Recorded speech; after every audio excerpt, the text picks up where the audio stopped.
પોરબંદર બંદર પર સિગ્નલ લગાવાયું છે। હવામાન વિભાગની આગાહીને જોતા બંદર પર 3 નંબરનું સિગ્નલ લગાવવામાં આવ્યું છે। માછીમારોને દરિયો ન ખેડવા તંત્ર દ્વારા સૂચના પણ આપવામાં આવી છે। તો પોરબંદરથી મહત્વપૂર્ણ સમાચાર। પોરબંદરમાં સિગ્નલ લગાવવામાં આવ્યું છે। ખરાબ હવામાનને જોતા આ સિગ્નલ લગાવાયું છે। બંદર પર લગાવાયું છે 3 નંબરનું સિગ્નલ। તો માછીમારોને પણ દરિયો ન ખેડવાની સૂચના આપવામાં આવી છે।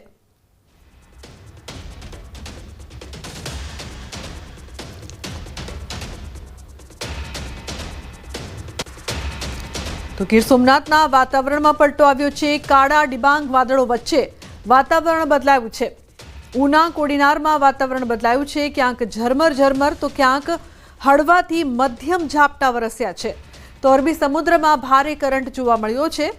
ગીર સોમનાથના દરિયામાં ભારે કરંટ જોવા મળ્યો છે। ઊંચા મોજા ઉછળ્યા છે। આગામી સમયમાં દરિયા કિનારે 40થી 50 કિલોમીટરની ઝડપે પવન ફૂંકાવાની સંભાવના પણ રહેશે। તો ભારેથી અતિ ભારે વરસાદની આગાહી પણ કરવામાં આવી છે। આગામી 3 તારીખ સુધી હવામાન નિષ્ણાતો દ્વારા દક્ષિણ સૌરાષ્ટ્ર અને દક્ષિણ ગુજરાતની અંદર ભારે વરસાદની આગાહી કરવામાં આવી છે। ત્યારે હાલ આપ જોઈ શકો છો કે આજથી જ દરિયાની અંદર ભારે કરંટ છે તે જોવા મળી રહ્યો છે। હાલ આ જે દરિયા કિનારો છે તે ગીર સોમનાથ જિલ્લાનો અરબી સમુદ્ર કિનારો છે અને અરબી સમુદ્રની અંદર ભારે કરંટ છે તે જોવા મળી રહ્યો છે। જો કે હાલ માછીમારોને કોઈ પણ પ્રકારની સૂચના નથી આપવામાં આવી, પરંતુ દરિયા કિનારે અને દરિયાની અંદર ભારેથી અતિ ભારે પવન છે તે ફૂંકાઈ શકે છે। એટલે કે 40થી લઈ અને 55 કિલોમીટર સુધીનો પવન છે તે ફૂંકાઈ શકે છે અને દરિયા કિનારા આસપાસના જે વિસ્તારો છે ત્યાં આગળ ભારે વરસાદ છે તે વરસી શકે છે। જો કે ગીર સોમનાથ જિલ્લાની અંદર પણ વહેલી સવારથી જ હળવાથી મધ્યમ વરસાદી ઝાપટા છે તો ક્યાંક ધીમી ધારે વરસાદ છે તે વરસી રહ્યો છે અને સૌથી વધુ વરસાદી ઝાપટા છે તે ઉના તાલુકાની અંદર વરસી રહ્યા છે। ત્યારે જે પ્રમાણે હવામાન નિષ્ણાતો આગાહી કરી રહ્યા છે તેમને લઈને તંત્ર છે તે એલર્ટ બન્યું છે અને વાતાવરણ છે તે સતત બદલાઈ રહ્યું છે। દિનેશ સોલંકી, ન્યૂઝ 18 ગુજરાતી, ગીર સોમનાથ। તો છોટાઉદેપુર જિલ્લામાં ધોધમાર વરસાદ, કડાકા ભડાકા સાથે વરસાદ વરસ્યો છે। ભારે પવન અને કડાકા સાથે વરસી રહ્યો છે વરસાદ। અસહ્ય ગરમી અને ભારે બફારાથી લોકોને રાહત મળી છે। તો વરસાદ વરસતા વાતાવરણમાં ઠંડક પણ પ્રસરી છે।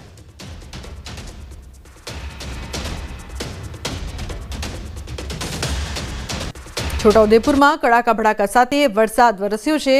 હવામાન ખાતાની આગાહી પણ હતી, ત્યારે છોટાઉદેપુરમાં વરસાદ વરસી રહ્યો છે।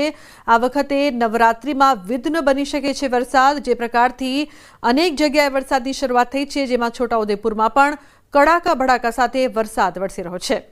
બીજી તરફ વડોદરાના ડભોઈ પંથકમાં વરસાદી માહોલ છવાયો છે। બપોર બાદ ધીમી ધારે વરસાદ શરૂ થયો છે। હવામાન વિભાગની આગાહી મુજબ મોડી રાતથી ડભોઈ પંથકમાં વરસાદ વરસ્યો છે। તો વરસાદ વરસતા ગરબા રમતા ખેલૈયાઓના રંગમાં ભંગ પડે એવી શક્યતા। ગરબા ગ્રાઉન્ડ ઉપર પાણી ભરાયા નથી, છતાં આયોજકોએ અગમચેતીને લઈને ગરબા બંધ રાખ્યા છે। હવામાન વિભાગની આગાહીને પગલે 1 દિવસ ગરબા બંધ રાખવાનો નિર્ણય કરવામાં આવ્યો છે। તો સુરતમાં પણ નવરાત્રી પર વરસાદી વિઘ્ન। નવરાત્રી પંડાલ પરિસરમાં પાણી ભરાયા છે। સુરતના ડુમ્મસ રોડ પર આવેલ કેસરિયા નવરાત્રી પરિસરમાં પાણી। ખુરશીઓ પાણીમાં, પાર્કિંગ એરિયા પાણીમાં। ખેલૈયાઓ વાહનો ક્યાં પાર્ક કરશે તેની ચિંતા। નવરાત્રી આયોજકો કપચી રેતી નાખીને સમૂહ સૂત્રું કરવામાં લાગ્યા છે। ડુમ્મસ રોડ પર આવેલ કેસરિયા ગરબામાં પાણી જ પાણી। પાર્કિંગ એરિયા, ખુરશીઓ બધું જ પાણીમાં છે। આયોજકો છે તે ચિંતામાં મુકાયા છે। નવરાત્રી પંડાલ પરિસરમાં પાણી ભરાયા છે। તો સુરતના દ્રશ્યો, ડુમ્મસ રોડ પર આવેલ કેસરિયા ગરબામાં પાણી જ પાણીના દ્રશ્યો સામે આવી રહ્યા છે। સુરતમાં ફરી મેઘરાજાનું આગમન। હવામાન વિભાગની આગાહી વચ્ચે સુરતમાં મોડી રાતથી શરૂ થયો છે વરસાદ। તો ઝરમર વરસાદે ધીરે ધીરે પોતાની ગતિ વધારી છે। સુરતના અઠવા, પીપલોદ, ડુમ્મસ, અડાજણ, રાંદેર, વરાછા, કતારગામ, ઉધના, પાંડેસરા સહિતના વિસ્તારોમાં વરસાદ વરસી રહ્યો છે। વરસાદ સાથે સુરતની તાપી નદી બે કાંઠે થઈ છે। સુરતના ઉકાઈમાંથી તાપી નદીમાં પાણી છોડવામાં આવી રહ્યું છે। હાલ ઉકાઈ ડેમની સપાટી 344.16 ફૂટ પર પહોંચી છે। ઉકાઈ ડેમની ભયજનક સપાટી 345 ફૂટ છે। વિયર કોઝવે જગ્યાએ તેની સપાટી વટાવીને 7.29 મીટર ઉપરથી વહી રહ્યો છે। વિયર કોઝવે ભયજનક સપાટી 6 મીટર છે।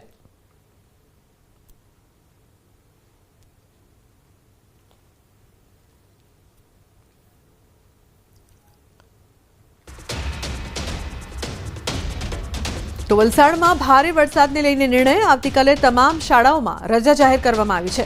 વલસાડમાં પડી રહ્યો છે ભારે વરસાદ, આવતીકાલે વલસાડમાં વરસાદનું રેડ એલર્ટ આપવામાં આવ્યું છે. તો વલસાડમાં પણ ભારે વરસાદ અને આવતીકાલ માટે પણ રેડ એલર્ટ આપવામાં આવ્યું છે. હવામાન ખાતાની આગાહી, ભારે વરસાદને લઈને નિર્ણય પણ જે પ્રકારથી લેવામાં આવ્યો છે કે આવતીકાલે તમામ શાળાઓમાં રજા જાહેર કરવામાં આવી છે.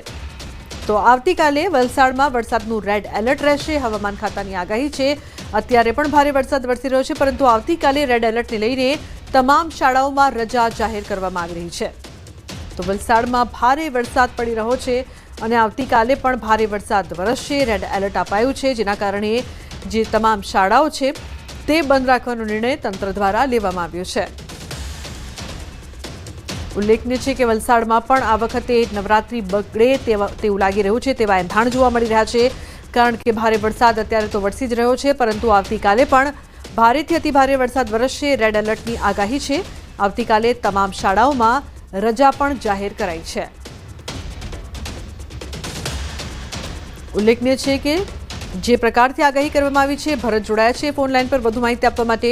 ભરત, શું વધુ માહિતી? અત્યારે પણ વલસાડમાં ભારે વરસાદ છે ને આવતીકાલે પણ રેડ એલર્ટ છે. જી ભરત. આજે પણ સવારથી જિલ્લાના તમામ તાલુકાઓમાં ભારે વરસાદ છે. પરિણામે છે વલસાડ જિલ્લામાં અનેક જગ્યાએ છે નદી નાળાઓ પર પાણી ફરી વળતા છે. જે લો લેવલ કૂચ છે એના પર પાણી ફરી વળતા અનેક ગામોનો સંપર્ક કપાયો હતો.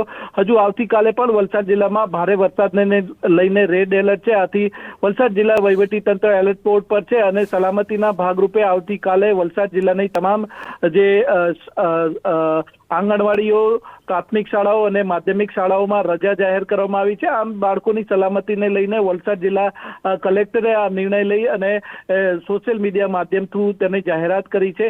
આમ વલસાડ જિલ્લામાં ગઈકાલે જે રીતના રાતથી વરસી રહ્યો છે વરસાદ, એની કારણે નદી નાળાઓ અત્યારે તોફાની સ્વરૂપે વહી રહ્યા છે.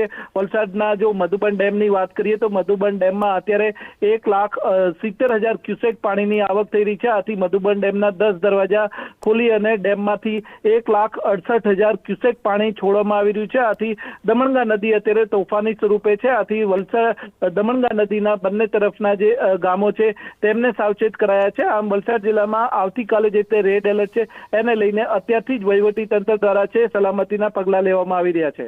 જી બિલકુલ ભરત, આભાર સમગ્ર માહિતી બદલ.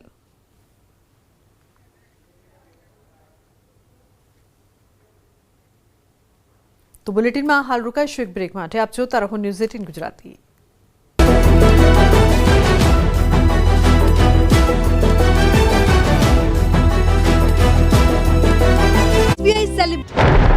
ગુજરાતમાં વરસાદ જાણે વિદાય લેવાના મૂડમાં જ ન હોય તેવું લાગી રહ્યું છે. ફરી એકવાર વરસાદનો તોફાની રાઉન્ડ આવી રહ્યો છે. નવરાત્રીમાં અંતિમ દિવસોમાં વિલન બની શકે છે વરસાદ.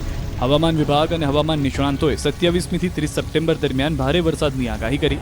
બંગાળની ખાડીમાં વેલ માર્ક લો પ્રેશર સિસ્ટમ સક્રિય થવાથી ગુજરાતના વિવિધ ભાગમાં વરસાદ પડી શકે. 27મીએ સૌરાષ્ટ્ર, મધ્ય ગુજરાત, દક્ષિણ ગુજરાતમાં વરસાદ પડી શકે. 28 સપ્ટેમ્બરના રોજ બનાસકાંઠા, પાટણ, મહેસાણા બાદ કરતા તમામ જિલ્લામાં વરસાદની આગાહી. 28 સપ્ટેમ્બરના અમદાવાદમાં ભારે વરસાદ પડી શકે. બીજી તરફ હવામાન નિષ્ણાંત અથિયા શેટ્ટીએ અનુમાન કર્યું કે 27, 28, 29, 30 સપ્ટેમ્બરથી ગાજવીજ સાથે વરસાદ શરૂ થશે. સૌરાષ્ટ્ર, કચ્છ સહિત ગુજરાતમાં થશે વરસાદ. સુરત, વલસાડ, નવસારી, તાપી, ડાંગ, નર્મદામાં પણ ભારેથી ભારે વરસાદ સંભવ છે. 28, 29 સપ્ટેમ્બરે ક્યાંક 8 ઇંચ સુધી વરસાદ થઈ શકે છે. 29, 30